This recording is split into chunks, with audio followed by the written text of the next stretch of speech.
С одной стороны, вот, допустим, финал мажора, те же Secret VP, они заслуженно могли попасть на следующий мажор.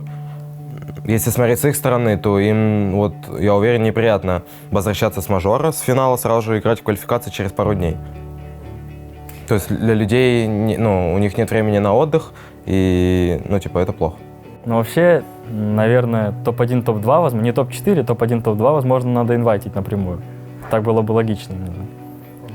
Какое-то преимущество там все-таки победитель мажора должно же быть у финалистов. В общем, это очень интересная тема. Я считаю, она очень важна. И мне кажется, что игроки, особенно те игроки, которые имеют большое влияние на комьюнити, капитаны многих команд, такие, да, там, как Соло, Куроки, Пупе и так далее, они должны объединиться воедино с протестом, потому что, ну, это неправильно.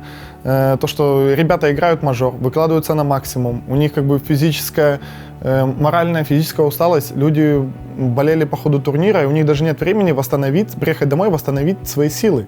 Уже буквально несколько дней спустя, мало того, что они едут домой, на следующий день выходит патч, так еще и через 3 дня начинаются квалы. Это неправильно, не учитывается человеческий фактор, и из игроков делают каких-то рабов. Какие-то команды должны получать инвайты, это я согласен.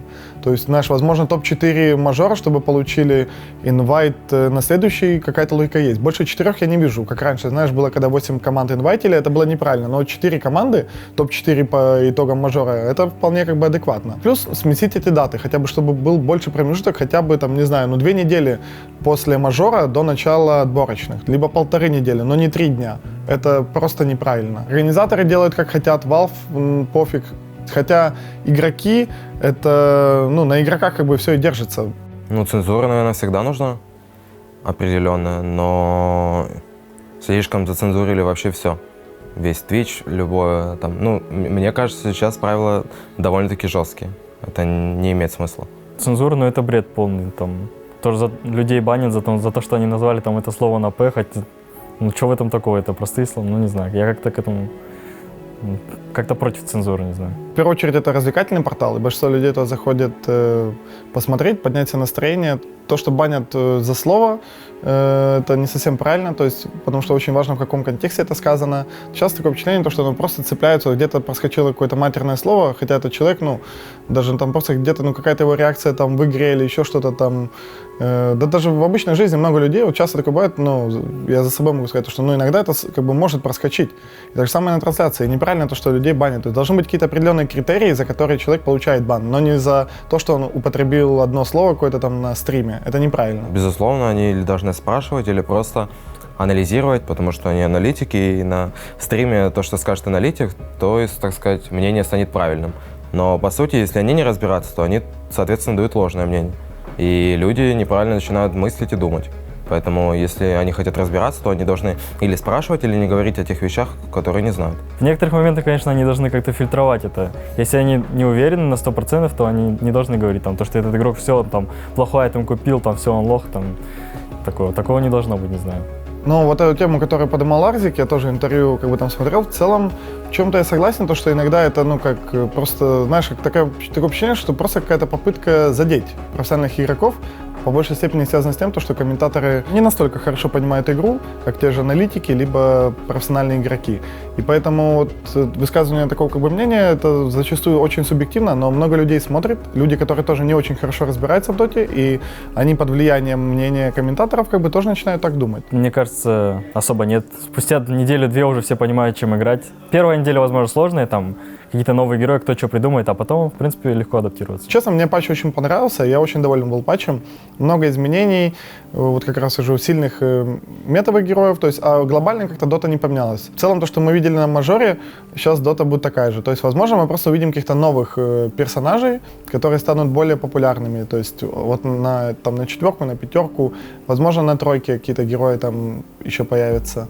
Да, вроде сейчас на данный момент вроде как баланс. Ну, типа, много героев задействованных. Есть, конечно, имбовые герои, вот типа Лун и Свена, которого мы пикали. Реально сильная связка. На самом деле, сколько я помню себя, всегда в доте было несколько героев, которые более ценные, они более сильнее, чем остальные.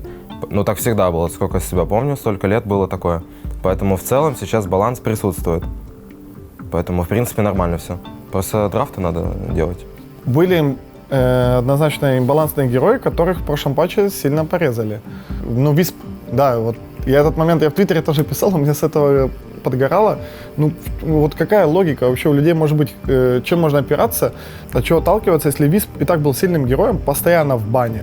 Посмотреть на мажоре, я вот недавно, вчера буквально глянул, во всех играх в бане, 8 игр он был не в бане, и у него 82 там, по-моему, процента винрейт. То есть он, условно, из 8 игр там 7 выиграл. То есть вот где-то его отдали, и почти всегда это победа.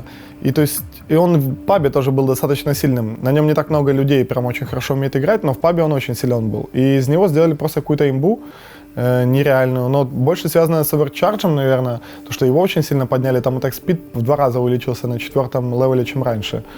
То есть и должны героя пофиксить. То, что вернули релокейт как раньше, то, что он может двигаться, по-моему, это такое небольшое изменение, ну, как бы нормальное. Но Виспу нужно что-то в целом поменять, потому что даже как все равно для C-мода он слишком сильный, слишком имбовый. А ему сейчас там много всего порезали, и кулдаун на релокейт. То есть, и там, не знаю, в этом плане, да, герои в пабе это просто сейчас топ-1 пик в каждой игре, почти ФП. Или бан. И вот я могу вкратце рассказать, как прошла моя калибровка. 7-3. 3 игры, проигранных против Виспа. Не знаю, наверное, влияет, но у меня с этим проблемы большие. Я там могу спать до обеда, там, ну, короче, у меня с этим сложно. А так, думаю, да. Если ты поддерживаешь режим, то тебе легче. Безусловно, влияет. В моем понимании, да, очень важно следить за тем, что ты ешь, стараться регулярно какое-то время уделять в день физическим нагрузкам. Вот мы сейчас на буткемпе, меня очень радует то, что здесь есть небольшой зал. Я в день уделяю буквально, там, не знаю, по минут 20-30, могу прийти, там, знаешь, есть немного времени, побегать там на кардио, да. Намного лучше скорость принятия решений, то есть в целом голова как-то лучше варит после вот таких небольших физических нагрузок. Тоже очень важно, чтобы в день, да, ты как минимум там 7-8 часов сна. Вот я замечал то, что у многих игроков с этим есть проблема, то, что кто-то спит по 10 часов и ему не хватает. Но это просто, мне кажется, какая-то, знаешь, хроническая какая-то усталость и истощенность организма. Это уже все взаимосвязано. То есть если у человека неправильное питание, есть проблемы со сном и нету никаких как бы физических упражнений и так далее, то у него как бы начинаются проблемы с тем же сном, то, что он спит там по 10 часов, по 11 и не хватает, просто не хватает. Почему нет? Вот, например, я бы дал MVP года в прошлом году FY. Он на International просто такое вытворял, что он реально заслужил больше, чем остальные. Раньше было типа фэнтези очки на инте, раньше это якобы там, то есть там и варды, сколько кто поставил, задеварды, нанесено урона по вышкам и так далее. А по каким вот, если объективно, как выбирают MVP турнира там от ESL? То есть кто делает, мол типа что-то такое неимоверное? Типа вот, я помню, с 1 или 2 ESL Роджер получил Мерседес заслуженно, типа он там драконовый контролил, то есть это было красиво. Поэтому он как 4 типа заслужил Мерседес.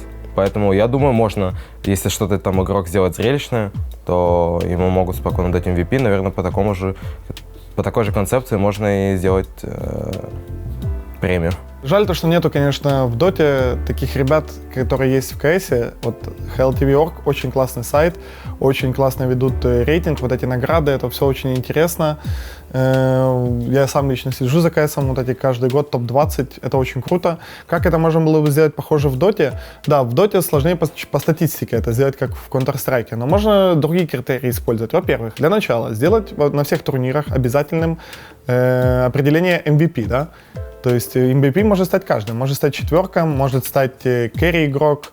Если регулярно раздавались бы MVP, да, за каждый турнир, за каждый минор, мажор и даже турниры без статуса мажора и минора, то, к примеру, приду тебе пример, да, какие-то ликвиды, да, там у Миракла, не знаю, 4 MVP за год или 5. То есть даже по каким-то таким критериям можно было бы там сказать, и он на инте, допустим, высокое место занял, да, то, что он там, к примеру, 2 место как-то, определить уже, вот как-то так. СНГ, конечно, без шансов. Ну, самый сильный регион, наверное, это или СНГ, или Европа. Наверное, все-таки больше Европа, так как там ликвиды, секреты, кто там еще. Ну, альянсы заняли топ-16, но это все равно не молодцы. Непы, Непы плохо сыграли. Ну, в общем, наверное, Непы, но СНГ довольно-таки близко. Да, не знаю, медийка, что я там раз в месяц так 5 минут посижу, поотвечаю на вопросы, думаю, это никак не влияет вообще. Но мне лично. Медийка и результаты — это, наверное, абсолютно разные вещи. И, как по мне, типа, это можно и нужно смешивать. Просто надо именно разделять, а не углубляться там в медийку. То есть, это можно смешивать, это факт. Я не вижу, как Медика может мешать. Объективно взять тех же Virtus.pro, который поначалу там только такой, соло был очень медийный. То есть у ребят были результаты, появилась Медика. Это логично. То, что у тебя, когда есть результаты, у тебя есть Медика. У тебя нет результатов, у тебя и Медика не настолько сильна. Как это все взаимосвязано и мешает ли это? Не особо. Только, наверное, гнев фанатов. Чем больше у тебя Медика, тем, соответственно, больше негативных отзывов появляется, когда у команды результаты не настолько хороши. Вот и все. А мешает ли это как-то команде достигать этих результатов? Никак.